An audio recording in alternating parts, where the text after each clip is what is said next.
Comune di Agrigento e politiche sociali. Secondo i consiglieri comunali Nello Amel, capogruppo d'Italia dei Valori, e Salvatore Lauricella del PD, il Comune ormai da diversi anni ha rinunciato a ogni attività organica e coordinata nel settore dei servizi sociali.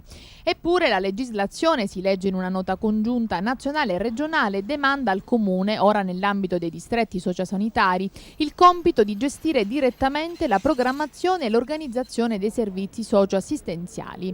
Tuttavia la famiglia, i minori, i disabili, gli anziani, gli immigrati e i poveri ad Agrigento non hanno mai avuto la giusta considerazione, scrivono Amel e Lauricella.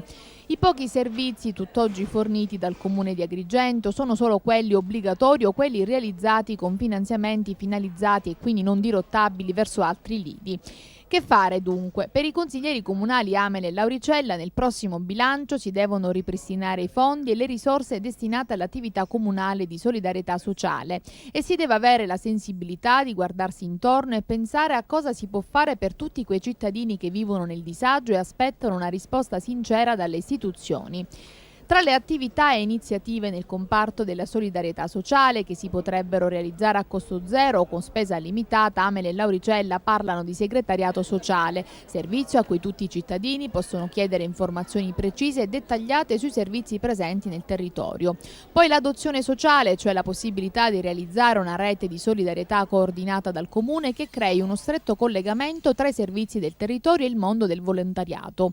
E ancora centri di incontro per realizzare insieme iniziative culturali, ricreative e sociali.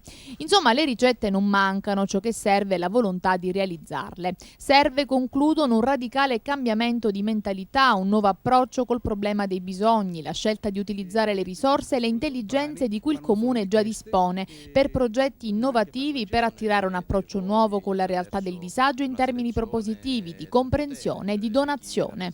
L'uno o l'altro ha avuto più o meno un incarico.